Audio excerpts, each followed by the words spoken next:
Hello, I'm Ariel and I'm back with a new video, and in today's video we're going over all the things I made in 2023. And there is a lot, so we're just going to hop right into it. Starting in January, I was off to a middling start as I did not sew anything in January. I took that month off. Moving on from there, we get into February where I made a lacy Valentine's Day dress using a modern pattern from the designer Mimi G, who I really love her work. I just never usually make any of the patterns because they're typically not my style. I would say this dress borders around my style. It is very low in the back, which is why I didn't wear it a whole bunch until I made my lace back slips, which I will get to later. After Valentine's Day, I made a Rosie the Gothic Riveter outfit. I actually really like how this outfit came out. I love the blouse, but I don't wear the overalls quite as much. I mostly wear them when I'm outdoorsing, like camping or kayaking. So they aren't quite as well used, but they are more used than all the overalls I made in 2022, because I don't fit in those anymore. After that, we have March, where I made a cottagecore dress using a patchwork fabric that I absolutely loved and had to buy for like $13. And I practically lived in this dress all throughout the spring and the summer. I really like it. It's kind of my whole vibe when I'm not being dark. Speaking of vibes, after that I made the Wednesday Addams dress, or really it ended up being just a blouse, and paired it with an old velvet skirt I made. But I have not actually worn this blouse since making it. I was planning on wearing this look for Halloween, but I ended up doing something else for Halloween, and this just kind of went by the wayside. Although, fun fact, I did pull out that black skirt to pair with it that I had made the year before, and ended up wearing that black skirt quite a lot and integrating it back into my wardrobe from the storage that it had been put in, which the blouse now replaces. I think I might do some edits on it because though I like it, I don't feel like it's my best work and I feel like I could do better. So maybe I'll do a video of tearing it apart or something. I don't know. Moving on to April, where I was busy making 2 blouses upcycled from different materials. I made one with an old walkaway dress that I decided to repurpose, and another I made with a cotton tablecloth that I got for 10 cents at a thrift store that was going out of business. I have a fun anecdote for you. So I was wearing that blue and white blouse at a grocery store doing my grocery shopping when someone came up behind me and said, "Your shirt is on backwards." And because I dissociate when I shop, it took me a second to realize they were talking to me. But when I turned around, they were already dipping down an aisle, and I didn't think it was worth it to chase after them and say, actually, it's a button back. So I let it be. It was also during the month of April that I made 2 lace back slips. One of them was too hot for YouTube, and the other one I actually really like and wear more than the first one, which was the intended one that I was supposed to make, and the other one was just a mock-up that I ended up finishing and liking better. And lastly, for April, I made a pinafore using a Martha Stewart bed sheet.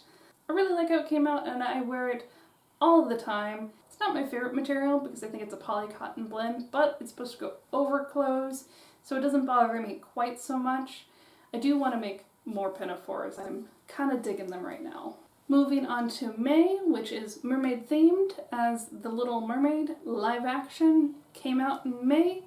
And it's also my birthday month, and I'm also an Ariel, so I am also, by extension, a mermaid. My first outfit was the Human Ariel cosplay. That wasn't very convincing as I didn't get a red wig in time. However, except for the corset, I do wear all of the pieces quite often. Case in point. So I consider it a win, even though I didn't like the end result. I do like everything else. It's also one of the times when I finished the mock-up because I liked it so well that I made it a part of my wardrobe.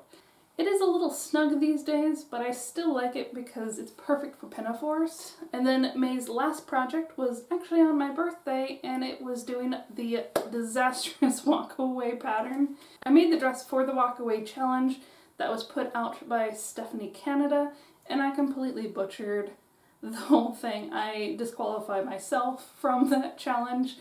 I do like how it came out, and I did wear it on the premiere of the movie. Even though it's very fun, it is still my childhood bed sheets. Moving on to June, where I take a quick sewing break to show off my art studio, which is no longer accurate as I'm in a new room. Next in July, I made a wrap dress from a 1940s mail order pattern, and I really did not like it at all. I didn't like how short the skirt was. I didn't really like the top all that much. I still have it. I'm just not pleased with how that came out. Then in August, I hit 1,000 subscribers, which was really awesome, and thank you so much. Following August, we go into September, where I finished an old whip project that I had started a couple of years ago. I really love how this turned out, and I wore the poop out of it. And then at the end of September, I made this retro black cat dress. I'm a little middling on how it turned out, but what I do really like was the mock-up bodice that I made. I didn't finish it because it's a little tight, and I do plan to turn that into a finished piece. I just did not get to it, as after this video I got swamped with so many things that I didn't end up getting anything finished until the last bit of October, which was October 31st, when I made my Halloween candy blouses. Love how these came out. They're super cute. I want to make more of these blouses. That's how much I love them. And then after that, I just started popping things out left and right in November. I made a glow-in-the-dark ghost pinafore that I absolutely love, even though it is pretty darn short and I struggled making it. Then I made a tarot card baby blanket for myself because I am a baby. After that, I made a pumpkin blouse collab where I made myself a pumpkin kitty bow blouse, and I made my friend her own little cottagecore tank. Even though I don't normally make stuff for people, I had a heck of a lot of fun making these blouses for the both of us. And then I capped November off with a Halloween wreath that almost immediately got taken by my mom, but I really like how it came out as well. I had a lot of fun making it. It took forever, and I got glitter everywhere. Then in December, I altered last year's Christmas dress to be a little more flattering in the way that I want to be flattered, as after making it last year, I did not wear it at all throughout the whole year, and it's a real shame because I absolutely love the fabric and I love the pattern. I just don't love the dress. But now I love the dress, so there you go. Then lastly, for Christmas, I made this Yule dress from a vintage reproduction pattern. I love how it turned out. It makes me feel like a present. And to break that down for you, I made 8 dresses, 10 tops, 3 bottoms, 1 corset, and 2 slips. That comes to a total whopping number of 24 apparel items. I think that blows me out of the water for last year and the year before, as I made this in 2021 and this in 2022. I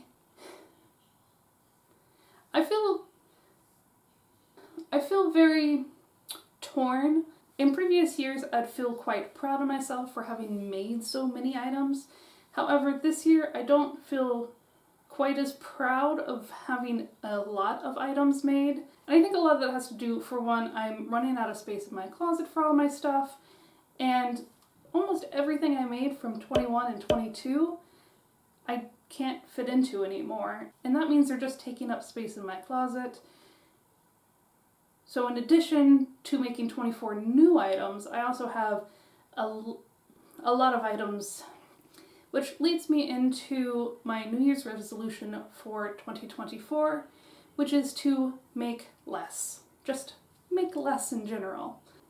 Now before you get concerned thinking you're not going to post any videos next year, I will be making videos and I will be making things, but the year 2024 is going to be focusing on altering, mending, and upcycling. Because in the end, no one needs that many clothes in their closet, particularly clothes that don't fit, because it just drags down the mood every day I try to get dressed.